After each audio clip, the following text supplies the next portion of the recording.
that is the internet bandwidth from 155 to 310, and plans are very advanced in increasing this to 465 megabits. And in addition to this, we have some satellite backups. Recently, Gamtel laid fiber along most of the busiest densely concentrated areas in terms of commercial activities in the Greater Banjul area. From the days when you used analog Stroger exchanges in 1984, you fastly moved along the track to fiber optic connectivity, and we are about to benefit from this. But let me hasten to add that we are not the only one that's going to benefit from this connectivity, but Gamtel would also benefit, and so would the nation as well. The project is expected to reduce major impediments experienced by the Medical Research Unit and will provide uninterrupted internet service to all 3 MRC sites within the country, with 97% availability and reliability connection. We have a backup team in the Mamdaudesh department. They operate 24/7, which has never been happening before. And then for those guys, all that they do is sit and look through the pipe. Transmission between Gamtel to your doorstep, plus any other customer.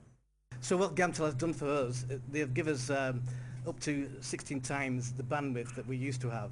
We used to have at the best 2 megabits per second, but now we've got up to 6 megabits per second in Fajara.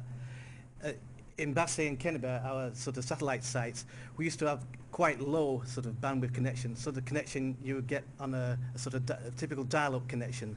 But now we've got 4 megabits per second, which is very impressive. The new initiative is part of Gamtel's efforts to overhauling its national infrastructure to a new generation network which will be accessible to its customers. Babukar Kamara, GRTS. From there we take our first break. We'll be right back.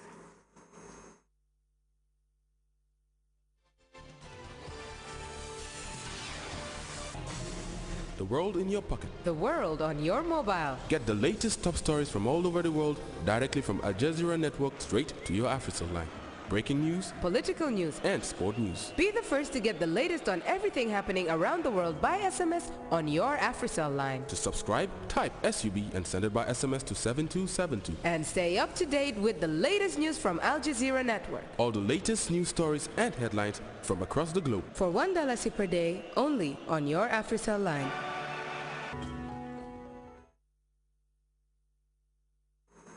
Welcome back. Leaders of Ivory Coast, Ghana and Liberia have vowed to prevent recent skirmishes along their common border turning into greater instability in the already volatile region. 7 Niger UN troops were allegedly killed last weekend by armed men loyal to former President Gbagbo.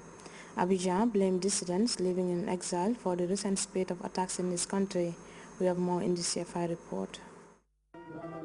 At the UN Peacekeeping Force headquarters in Abidjan, a ceremony in honor of 7 United Nations soldiers killed in clashes in the southwest of Côte d'Ivoire.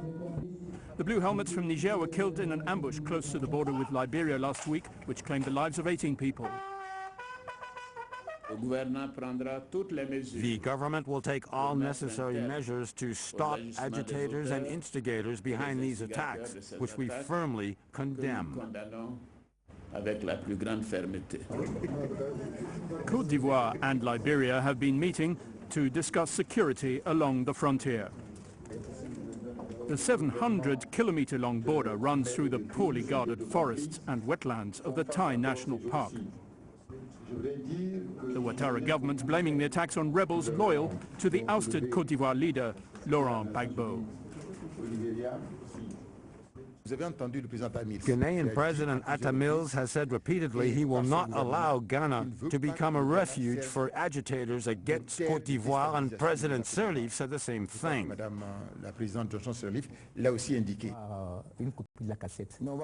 A video has been released by the authorities. They claim it shows Ivorian exiles plotting to overthrow the government. The undated video has been broadcast repeatedly on TV in Côte d'Ivoire. Authorities claim the conspiracy has been suppressed. A group of officers recorded this from their exile in Accra. They were so sure of what they were doing that they pre-recorded the tape. A number of prominent Ivorian political exiles have taken refuge in Ghana. It's claimed they've been scheming against the Ouattara government as their erstwhile chief Laurent Gbagbo awaits trial before the International Court at The Hague. Egypt's High Court has given former Mubarak Prime Minister Ahmed Shafik the all-clear to contest the second round of voting against the Muslim Brotherhood candidate. The verdict sparked angry scenes of protests across the country, with demonstrators calling for his removal from the electoral list. Meanwhile, the High Constitutional Court has invalidated the new Egyptian parliament controlled by the Muslim Brotherhood. Let's look at this report for more on that. The slogans and calls by demonstrators Thursday morning in Cairo remained unheard. The High Constitutional Court maintained the candidacy of Ahmed Shafik. The law forbidding high officials from the old Mubarak regime to run in elections was declared anti-constitutional, very simply. So the last remaining high official from the Mubarak regime, his former prime minister, can run in the second round of voting. Demonstrators say it is a scandal. What is this logic? What kind of justice is this? We carried out a revolution for this? The military council wants to reinstate the old regime. We're going to fight against Ahmed Shafik until the very end. I say this clearly. We will not take one step backwards. We are ready to die as martyrs. Their anger will certainly grow after the Constitutional Court decided that the parliamentary elections held from November until February were not legitimate and anti-constitutional. This means the parliament is entirely illegal, a parliament that is dominated by Islamic deputies. This could in theory leave the country in the hands of the military council until the election of a new parliament.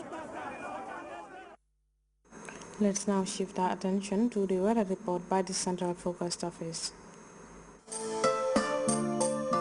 The Gambia is endowed with a wonderful landscape full of baobab trees. Like its Cape Point in Bakau, it is one of the most exotic sceneries in the world. The baobab tree is a symbol of resilience, wisdom, and resourcefulness. For the baobab tree provides good food in times of hunger, rents its bark for medications, and its sap for glue. In the Gambia, there is a company like the baobab tree, 100% African and purely Gambian in all aspects. In know-how, design, value, capital, and management. That company is Elton. Elton, employing hundreds of Gambians and proudly associating itself with development in the Gambia. Elton, side by side with the Gambia.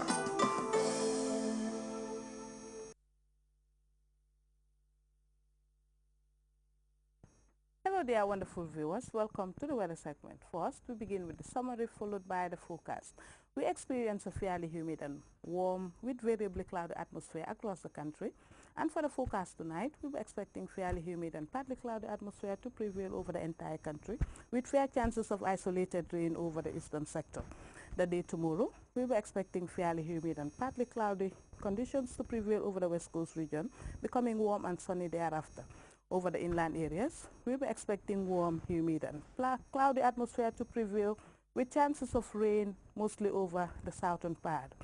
Winds will be light gentle. Southwesterly breeze will dominate the flow across the country, whilst morning temperatures will vary between 24 and 27 degrees Celsius. Afternoon temperatures will vary between 33 and 38 degrees Celsius. And for those going to sea, we'll be expecting a low tide of 0.47 meters at 12:41 a.m. and also 0.61 meters at 1:08 p.m. For the high tides, we'll be expecting 1.46 meters at 7:28 a.m. and also 1.42 meters at 7:28 p.m. Wave heights will vary between 1 to 2 meters high, and there will be mainly southwesterly swells. The sun will rise at 06:34 and will set at 19:36. It's now time to take a quick look at the international forecast.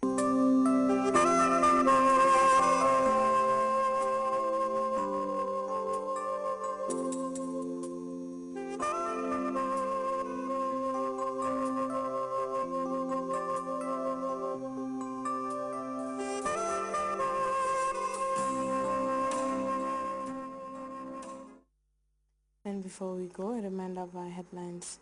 Bissau-Guinean Foreign Minister Faustino Fodit Mbale has jetted into Banjul to deliver a special message to President